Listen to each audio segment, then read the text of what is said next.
Welcome to Shika Islamic Economic Systems with emphasis on Islamic finance technology. I'm Sazirian Subgamayanja, researcher and author in the areas of finance accounting, banking and insurance, and I welcome you to this Shika series. In the previous one, we discussed Islamic finance technology as part of the Islamic economic system, and we said that something or anything must be based on the principles or provisions of the Holy Quran and sayings or actions of the Prophet Muhammad sallallahu alaihi wasallam. We also stated that there are three misconceptions with regard to these systems. One is to refer to them as merely free interest. It's not correct, because the systems have other features that make them complete. Secondly, it is not true also to refer to them as being innovations. This is because they are more than 14 centuries old and they predate modern capitalism. They started with the coming of the Holy Quran and the messages of the Holy Prophet Muhammad sallallahu alaihi wasallam. It is also not true to refer to them as being for Muslims only, because as we saw, David Cameron, former Prime Minister of the United Kingdom, vowed to make London the capital city of Islamic finance, as did Madame Lagarde Christine, who was the Minister of Finance in France, later on managing director of IMF, and then subsequently an executive of the executive at the European Central Bank. From the mid-1970s, countries that got independence from colonial masters decided to refer to the practice of systems they held year before, and this included the Islamic finance systems, and several banks and other finance institutions based on the Islamic principles were established. These included banks, Islamic funds, takaful or insurance operators, microfinance providers, and we can see that over the last 20 years there has been tremendous improvement in the performance of the sector. For example, global finance assets increased from $200 million US in 2003, and 10 years later they had grown to $1.8 billion US. From 2014, this increased to $1.975 trillion. That is $1.975 trillion. 2015, they rose to $2.201 trillion. In 2016, they rose to $2.345 trillion. In 2017, they increased to $2.508 trillion.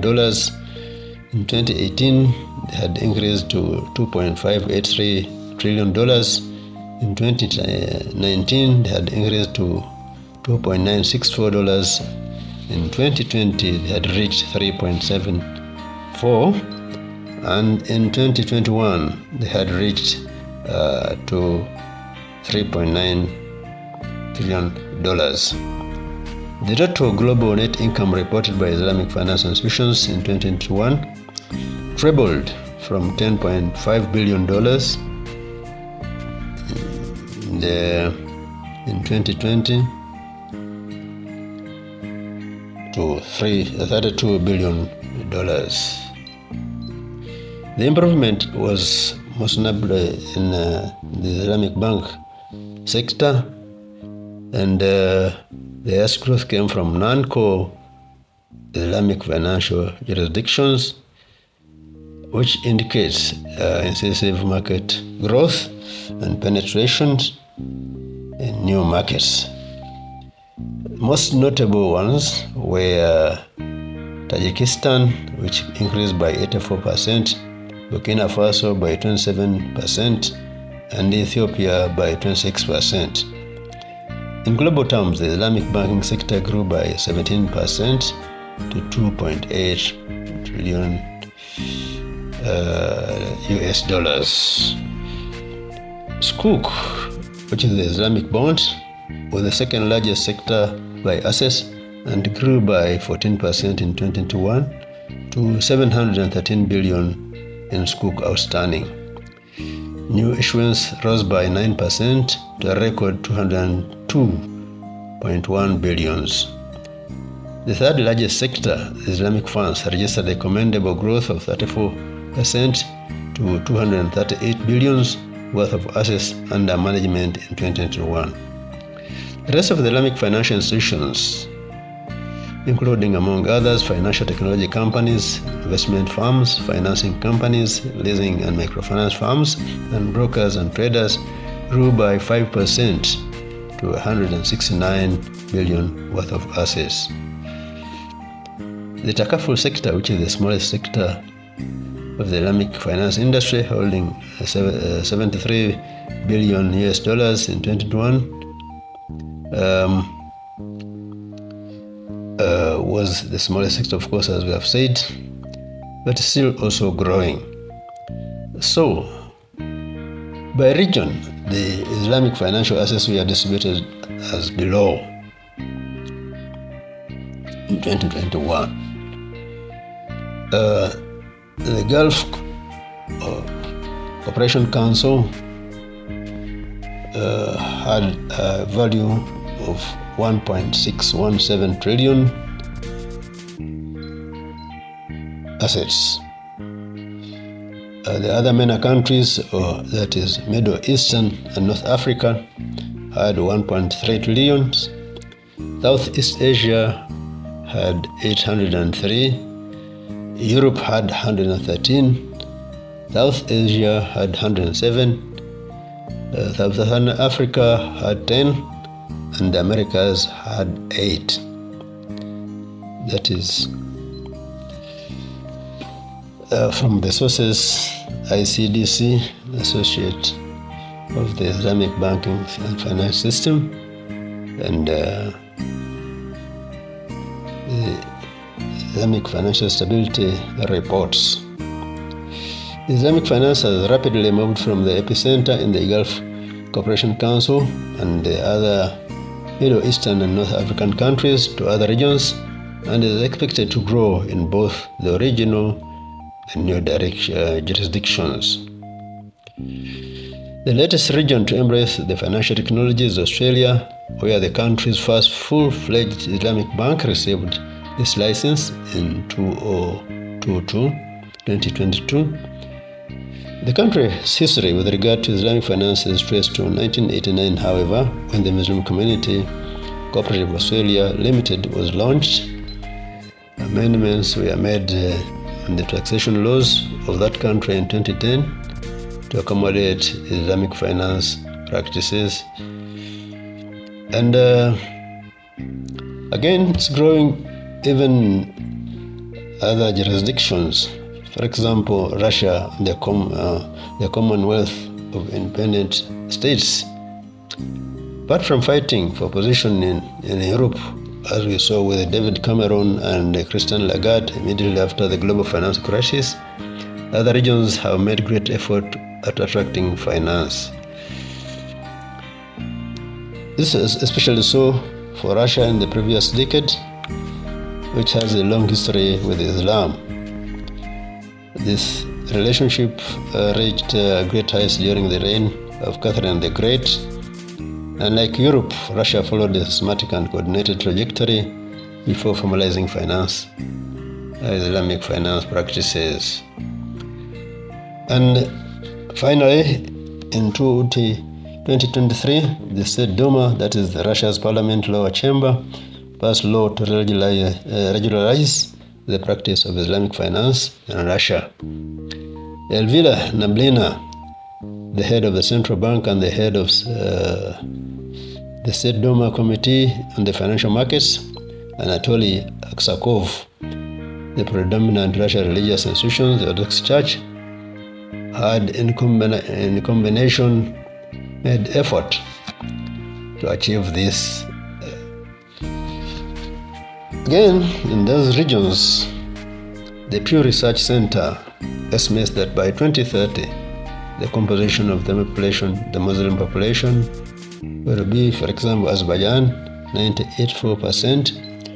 98.4% of Azerbaijan population will be Muslim. Kazakhstan, 56.4% will be Muslim. Kyrgyzstan, 93.8%. Russia, 14.4%. Tajikistan, 99% of the population will be Muslim. Turkmenistan, 93.3% of the population will be Muslim. So we want to reiterate that Islamic finance is a growing force for both Muslim and non-Muslim countries, and an average cumulative growth rate of 10% has been registered over time. It will increase as demand and awareness increase in all jurisdictions, regardless of whether they are Muslims or not Muslims. Now, a key feature of the Islamic finance industry has been the establishment of the Islamic Development Bank, which was established in 1975. A key feature of this reversion, again, are the services provided by the Islamic Development Bank. Now, it has a membership of 57 countries, and the basic condition for being a member of the Islamic Development Bank is being a member of the Organization of the Islamic Cooperation, which is an organization that brings together Muslim, non-Muslim, as well as Muslim countries. Now, its membership is wide, as we have said, 57 members, and they present very interesting profiles. I'll mention them. Because of that, I want you to realize that the characteristics of these countries is very diverse. 1, the Cooperative Republic of Guyana. 2, the Federal Republic of Somalia. 3, the Republic of Guinea-Bissau. 4, the Republic of Djibouti. 5, Turkmenistan. 6, Republic of Albania. 7, the Republic of Suriname. 8, the Republic of Chad. 9, the Islamic Republic of Afghanistan. 10, the Union of Comoros. 11, the Republic of Cote d'Ivoire. 12, you have the Republic of Uzbekistan. Then you have the Republic of Tajikistan. You have the Republic of Togo. You have the Republic of Sierra Leone. You have the Syrian Arab Republic. You have the State of Palestine. Yes. Then you have the Republic of Gambia, the Republic of the Maldives, Kazakh Republic, the Republic of Mozambique, the Republic of Lebanon, the Islamic Republic of Mauritius, the Republic of Tunisia, the Republic of Azerbaijan, the Republic of Mali, the Republic of Kazakhstan, the Republic of Gabon, the Republic of Benin, the Republic of Uganda, the Kingdom of Bahrain, the Republic of Niger, Burkina Faso, Brunei, Dar es Salaam, we have the Republic of Cameroon, we have the Republic of Iraq, we have the Sultanate of Oman, we have the Republic of Senegal, we have the Hashemite Kingdom of Jordan, we have the Republic of Sudan, we have the Kingdom of Morocco, we have the Republic of Yemen, we have the People's Republic of Bangladesh, we have Malaysia, we have the Republic of Indonesia, we have the Islamic Republic of Pakistan, we have the People's Republic of Algeria, we have the Republic of Turkey, the State of Kuwait, Arab Republic of Egypt, State of Qatar, United Arab Emirates, the Federal Republic of Nigeria, the Islamic Republic of Iran, the State of Libya, and the Kingdom of Saudi Arabia. Now, Saudi Arabia has about 24% of the capitalization, or subscribes about 23% of the capitalization of the Islamic Development Bank. Now, it is a multilateral. The bank is a multilateral development finance institution with the key objective to foster comprehensive economic and human development. It also aims at enhancing social progress of its Muslim member countries and non-Muslim countries as well. An example among the non-Muslim countries which have benefited, in fact, all of them have benefited, but an example, for example, is Uganda, which is home to one of the Islamic universities on the continent and financed mainly by the Islamic Development Bank. The bank has gone further to finance infrastructure activities. It has gone on to finance education activities and health activities and sectors. And the Islamic Development Bank has worked with other multilateral financial agencies like the World Bank, the IMF, and their affiliates, as well as the UN and its agencies, to promote Islamic finance technology. The bank is actively participating in the promotion of the financing of issues of global concern like the climatic change, which is really a bother to the world. Now, what are the affiliates of the Islamic Development Bank, and what are their roles? We have one, the Islamic Research and Training Institute, IRTI, the Islamic Cooperation for the Development of the Private Sector, ICD, the Islamic Cooperation for the Insurance of Investment and Export Credit, IEC, World Work Fund, IDB Infrastructure, and we have the Islamic Development, Solidarity Fund for Development. Now, the IRTI, or Islamic Research and Training Institute, was established in 1981. It prepares in-house research studies. It organizes seminars and conferences. It organizes training programs and distance learning courses, and it has databases